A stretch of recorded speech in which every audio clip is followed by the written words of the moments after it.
Hello guys, welcome है आपको हमारे यूट्यूब चैनल विनर क्लासेस में। तो जैसा कि आप जानते हैं कि पिछले वीडियो में मैंने क्लास 10th का क्वेश्चन नंबर 1 अंकित प्रश्न जो था मैंने अपलोड कर दिया था, उसको सोल्व करा दिया था। और इस वीडियो में हम आ रहे हैं दूसरे नंबर क्वेश्चन की ओर। और दूसरा नंबर क्वेश्चन क्या कर रहा है, थोड़ा ध्यान से देखिएगा। और फिलहाल उससे पहले हम जानने के लिए इस सवाल को बनाने से पहले हमें याद रखना पड़ेगा कुछ फार्मूला F बराबर R/2, यानी F बराबर R/2 और दर्पण सूत्र 1/V + 1/U is equal to 1/F जानना पड़ेगा। और एक और फार्मूला, यानी इसमें इतना ही का यूज होगा तो बन जाएगा। और इसके अलावा अगर यूज़ करना होगा तो आवर्धन का फार्मूला भी यूज आ सकता है, M बराबर -V/U। और या M बराबर क्या हो सकता है जी, H' बटा क्या जी, H हो सकता है। इन सभी बेसिक फार्मूला का यूज पड़ता रहेगा और हम लोग इस्तेमाल करते रहेंगे। आइए क्वेश्चन देखते हैं। क्वेश्चन क्या कर रहा है, ध्यान से देखिएगा। कर रहा है किसी अवतल दर्पण। तो सबसे पहले जब इस तरह का सवाल जब हम बनाते हैं तो दर्पण को चिन्हित कर लेते हैं। कौन सा दर्पण बोला है, अवतल दर्पण है। तो लिख देंगे क्या है जी, अवतल दर्पण है। कौन सा दर्पण है, अवतल दर्पण है। चूँकि जब यह मेरा अवतल दर्पण है तो उसके हिसाब से हम लोग काम करने वाले हैं। मैंने क्यों लिखा अवतल दर्पण, मैं यहाँ पे बता दूं आपको।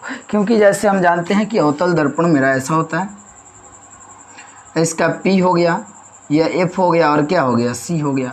और चिन्ह परिपाटी के अनुसार ये x होता है, ये x' होता है। यानी यह जो होता है मूल बिंदु से किधर होता है, बाईं की ओर होता है। यानी अवतल दर्पण की फोकस दूरी और वक्रता त्रिज्या क्या होती है, ऋणात्मक होती है। अवतल दर्पण की फोकस दूरी और वक्रता त्रिज्या क्या होती है, ऋणात्मक होती है। तो यहाँ पे हम देखेंगे कि दर्पण क्या है, अवतल है। चलिए आगे बढ़ते हैं। के सामने 30 सेंटीमीटर की दूरी पर स्थित वस्तु, यानी कह रहा है कि 30 सेंटीमीटर की दूरी पर क्या रखा गया, बोलिए, वस्तु को रखा गया है। तो यहाँ पे वस्तु को 30 सेंटीमीटर दूरी पर रखा गया है। तो यानी हम कह सकते हैं कि यह हमारा 30 सेंटीमीटर जो है वस्तु दूरी है। वस्तु दूरी को हम लिखते हैं किससे जी, U से। वस्तु दूरी हमारा क्या है, U है। U बराबर कितना सेंटीमीटर, 30 सेंटीमीटर।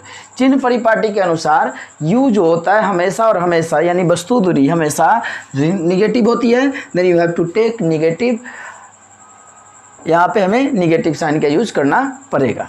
चलिए, वस्तु दूरी हमारा 30 हो गया। सामने 30 सेंटीमीटर की दूरी पर स्थित वस्तु का प्रतिबिंब दर्पण के पीछे, तो दर्पण के पीछे बात हो रही है। तो यहाँ पे ध्यान दीजिएगा, यह मेरा अवतल दर्पण है तो दर्पण के पीछे यानी इधर बनेगा, इस साइड में। तो यहाँ से अगर इधर हम बढ़ेंगे तो यह प्लस में साइन होगा। यानी जब प्लस में साइन होगा यानी क्या कर रहा है, पीछे 40 सेंटीमीटर पर बनता है। करिए, जो 30 सेंटीमीटर वस्तु रखी गई है, प्रतिबिंब, इसका जो प्रतिबिंब है दर्पण के पीछे 40 सेंटीमीटर पर बनता है। यानी प्रतिबिंब दूरी क्या जी हमारा, बोलिए, प्रतिबिंब दूरी को हम लिखते हैं V से। कितना है, 40 सेंटीमीटर। लेकिन एक इसने बात बोली है जिससे हमें साइन को यानी चिन्ह को लेने में सोचना पड़ता है। करेगी दर्पण के पीछे, प्रतिबिंब दर्पण के पीछे बनता है। तो दर्पण मेरा ये है ऐसा, तो ये हमारा क्या हुआ, ध्रुव हो गया। तो ये चिन्ह परिपाटी के अनुसार ये x होता है, x', y है, y'। तो यह मूल बिंदु से किधर जा रहा है, बोलिए, दाहिने तरफ जा रहा है। तो मूल बिंदु की तरफ दाहिने तरफ जा रहा है, यानी इसका जो साइन होगा किस में होगा, प्लस में होगा। किस में होगा जी, प्लस में होगा। चलिए, तो क्या बोला है कि दर्पण की फोकस दूरी निकालिए। हमें क्या ज्ञात करना है, दर्पण की फोकस दूरी ज्ञात करनी है। उम्मीद है आपको समझ में आ रहा होगा। और क्या है, देखिए आप, फोकस दूरी इज इक्वल टू, यानी F से सूचित किया जा रहा है वाट। चलिए, दर्पण सूत्र से हम जानते हैं 1/V + 1/U equal to 1/F। हमारा दर्पण सूत्र जो होता है formula 1/V + 1/U is equal to 1/F होता है। जैसा कि मैंने आपको बोला कि इस तरह के सवाल बनाने में हमें ये सारे के सारे फार्मूला का प्रयोग करना पड़ेगा। तो यहाँ पे 1/V + 1/U is equal to 1/F। 1/V का जो वैल्यू है मेरा कितना है, बोलिए, +40 है, यानी 1/40 प्लस फार्मूला का 1/U का जो मान है कितना है, -30 है। तो यहाँ पे -30 रख देंगे और 1/ क्या रख देंगे, मैं ने एफ रख दिया, क्योंकि हमें एफ का वैल्यू क्या करना है, फाइंड करना है, ज्ञात करना है। तो 1/40 प्लस 1/30 माइनस में और इज इक्वल टू 1/f। आगे हम इसको जब सोल्व करेंगे तो ध्यान देंगे हम लोग कि 1/40 ये प्लस और ये माइनस क्या हो जाता है, माइनस हो जाएगा, और 1/30 इज इक्वल टू 1/f। 30 और 40 और 30 का जो एलसीएम होगा 120 होता है, 120 होगा, एलसीएम आप निकाल सकते हैं। और 40 के टेबल में 120 कितना बार में है, 3 बार में है, तो 43 जा 120, तो यानी 40 या 120, तो 3 1 जा 3, माइनस 30 के टेबल में 120 जो है 4 बार में आएगा, तो 4 में 1 से गुना होगा तो 4 एकम 4, अब बराबर 1/f हो गया, 1/f हो गया। फिर आगे जब हम देखते हैं इसको सब्सट्रैक्ट करेंगे, घटाएंगे, तो 3 में से 4 गया -1 और बटा 120 और बराबर 1/f। f में जब 1 से क्रॉस मल्टीप्लिकेशन कर दें, यानी f में 1 से तो -f, यानी 20, या एक काम करते हैं, इसको पलट देते हैं, तो इससे ये भी पलट जाएगा, तो ये पलटेगा तो 120 हो जाएगा माइनस में, और ये 1/f पलटेगा तो केवल क्या हो जाएगा, f हो जाएगा। यानी f बराबर कितना, -120 सेंटीमीटर। यानी इससे दर्पण की जो फोकस दूरी होगी कितनी होगी, 120 सेंटीमीटर, यानी 120 सेंटीमीटर होगी। चलिए, हमें उम्मीद है कि आपको ये समझ में आया होगा। नेक्स्ट क्वेश्चन के लिए हम आगे बढ़ते हैं, तब तक आप इसका स्क्रीनशॉट ले सकते हैं।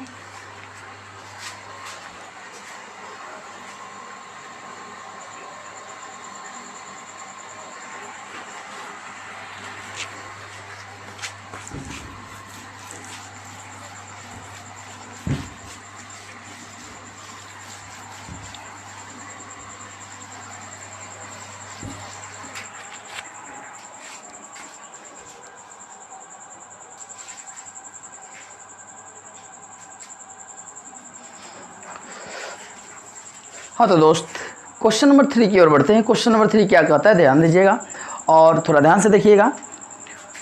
चलिए आते देखते हैं। क्वेश्चन कह रहा है कि एक अवतल दर्पण की फोकस दूरी 15 सेंटीमीटर, यानी यह दर्पण कौन सा है, अवतल है। यानी मैंने आपको पहले ही बोला है कि जब भी सवाल देखिएगा तो सबसे पहले कौन सा दर्पण है ये बोल रहा है, तो उसको नोट कर लीजिएगा।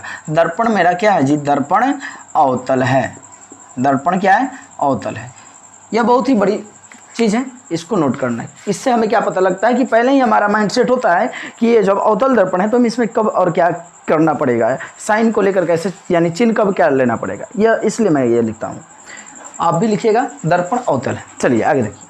एक अवतल दर्पण की फोकस दूरी 15 सेंटीमीटर है। अवतल दर्पण है तो मैंने आपको बताया था कि अवतल दर्पण की फोकस दूरी निगेटिव लिया जाता है, माइनस में होता है। यानी f बराबर कितना, -15 सेंटीमीटर। एक्चुअल में सवाल में आपका 15 सेंटीमीटर दिया है, लेकिन यह क्या है बोलो, दर्पण है अवतल, इसलिए आपका f बराबर -15 सेंटीमीटर लिया जाएगा। आगे देखिए, इससे 25 सेंटीमीटर की दूरी पर 4 सेंटीमीटर ऊंची वस्तु रखी गई है।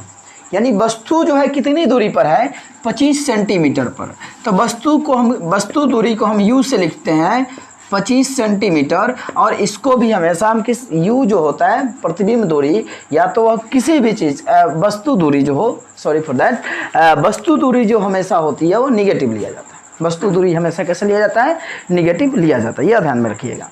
तो u बराबर कितना हो गया, -25 सेंटीमीटर हो गया। फिर आगे बोल रहा है दर्पण से कितनी दूरी पर इसका प्रतिबिंब बनेगा, दर्पण से कितनी दूरी पर इसका प्रतिबिंब बनेगा। उससे पहले और भी बात बोला था कि 25 सेंटीमीटर की दूरी पर वस्तु की ऊंचाई जो है, वस्तु की ऊंचाई है 4 सेंटीमीटर। यानी वस्तु की ऊंचाई को हम दोस्त लिखते हैं h से, यानी कितना सेंटीमीटर, 4 सेंटीमीटर। वस्तु ऊपर की ओर रखी गई है, यानी वस्तु जब भी रखा जाता है तो ऐसे ही रखा जाता है ऊपर की ओर। तो ऊपर क्या होता है, यहाँ पे x होता है, x डैश होता है, y होता है और y डैश, यानी क्या है, यह ऊपर की ओर होगा, इसलिए यह प्लस में ही होगा। यहाँ पे ध्यान रखिएगा इस चीज़, यानी h बराबर 4 सेंटीमीटर, वस्तु की ऊंचाई 4 सेंटीमीटर है। ऊंची वस्तु रखी है, दर्पण से कितनी दूरी पर इसका प्रतिबिंब बनेगा, दर्पण से कितनी दूरी पर इसका प्रतिबिंब बनेगा। प्रतिबिंब का आकार क्या होगा, वह सीधा होगा या उल्टा होगा। यानी आपका यह पहले बताना है, भी ज्ञात करना है। यानी इसका प्रतिबिंब बनेगा कितनी दूरी पर इसका प्रतिबिंब बनेगा, यानी हमें प्रतिबिंब दूरी ज्ञात करनी है। तो प्रतिबिंब दूरी को हम किससे लिखते हैं, बोलिए, भी से लिखते हैं, यानी भी बराबर क्वेश्चन। फिर आगे कह रहा है कि प्रतिबिंब का आकार क्या होगा, तो प्रतिबिंब के आकार को मैं लिखता हूँ h डैश, क्या लिखता है, एच डैश से प्रतिबिंब के आकार को सूचित किया जाता है, यानी एच डैश बराबर क्वेश्चन हो गया। चलिए ध्यान से एक बार सवाल को आपने देख लिया। इसकी फोकस दूरी कितनी है, 15 सेंटीमीटर, माइनस 15 सेंटीमीटर, या कितनी दूरी पर वस्तु रखी गई है, 25 सेंटीमीटर। तो एफ बराबर क्या जी, यू बराबर वस्तु दूरी माइनस 25 सेंटीमीटर, और एच जो है आपका प्रतिबिंब की ऊंचाई कितनी है, 4 सेंटीमीटर है। और यहाँ पे हमारा क्या है बोलिए, भी, यानी प्रतिबिंब दर्पण से कितनी दूरी पर इसका प्रतिबिंब बनेगा, और वस्तु की प्रतिबिंब की ऊंचाई भी आपको बताना है। चलिए सबसे पहले हमने आपको बता दिया था कि कुछ फॉर्मूले हैं जिसको आपको ध्यान में रखना पड़ेगा। एफ बराबर r/2, दर्पण सूत्र 1/v plus 1/u equal to 1/f, m बराबर माइनस v बटा u, और हमारा फॉर्मूला था m बराबर h डैश बटा क्या जी, h। यह ध्यान में रखना जरूरी है, बहुत ही इंपॉर्टेंट। फिर आइए बात करते हैं कैसा। चलिए तो हमें सबसे पहले फोकस करते हैं v निकालने पर। तो दर्पण सूत्र का प्रयोग करते हैं। दर्पण सूत्र से formula 1/v plus 1/u is equal to 1/f। 1/v plus 1/u is equal to 1/f हो गया हमारा। तो 1/v v का वैल्यू नहीं मालूम है तो v प्लस 1/u, u का मान कितना है -25, बराबर 1/f का वैल्यू कितना है -15 सेंटीमीटर। f का मान -15 सेंटीमीटर। चलिए 1/v या माइनस में है, माइनस प्लस माइनस उधर जाएगा बराबर के उधर, तो क्या हो जाएगा, प्लस हो जाएगा, यानी -1/15, ये माइनस में इधर आएगा तो प्लस 1/25, 1/25 हो गया। यहाँ तक कोई दिक्कत समस्या तो नहीं होगी तो कमेंट कीजिए, और जहाँ भी दिक्कत हो पूछिए, कोई सवाल हो तो उसको भी पूछ सकते हैं। 1/v बराबर वो -1/15, ये माइनस में इधर आएगा तो प्लस में हो जाएगा। अब यहाँ पे हमारा क्या हो गया, 1/v बराबर यह आ गया 15 और 25, तो 15 और 25 का एलसीएम कितना होता है, 75 होता है। तो 15 के पारा में 75 कितना बार में, 5 बार में, 15 30 45 15 5 75, तो 15 5 75, यानी 5 एकम 5, यह माइनस में होगा, और प्लस क्या हो जाएगा जी, 25 के पारा में 75 कितने बार में, 3 बार में है, तो 3 एकम 3 हो जाएगा।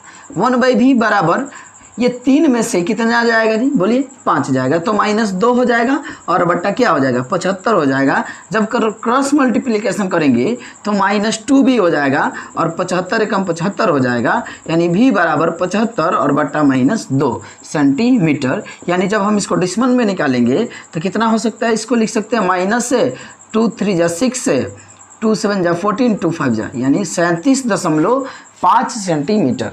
अब यहाँ पे बोल रहा है कि प्रतिबिंब कहाँ बनेगा, ये ठीक हो गया।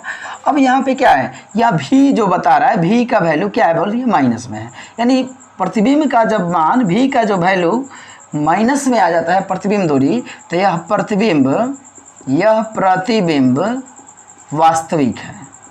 कैसा है जी, बोलिए वास्तविक है। और जब वास्तविक होता है तो बोला कि उल्टा है या सीधा है, तो जब वास्तविक होता है तो प्रतिबिंब कैसा होता है, उल्टा होता है।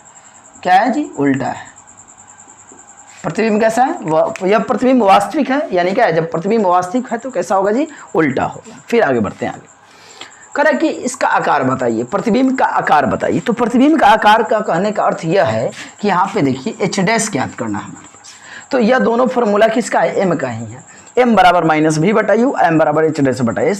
तो हम इस दोनों को आपस में बराबर ले सकते हैं, -v बटा u और h डैश बटा क्या जी, h। तो हमारे पास क्या क्या है, देखिए v का मान वैल्यू है मेरे पास, v का वैल्यू है, u का भी वैल्यू है मेरे पास, शुरू में दिया है -25, और h का वैल्यू है कितना है, 4 दिया है। तो h डैश निकालना होगा। इस तरह से हम यहाँ पे इस्तेमाल कर सकते हैं फॉर्मूला का। देखिए ये कैसे, यहाँ से हम लिख सकते हैं आगे m बराबर, यानी डायरेक्ट लिख सकते हैं -v बटा u बराबर h डैश बटा क्या जी, h, माइनस फॉर्मूला है, माइनस v का वैल्यू कितना है, तो v का वैल्यू है 37.5, या हम इसको लिख सकते हैं 75/2 भी लिख सकते हैं, 75/2 माइनस में।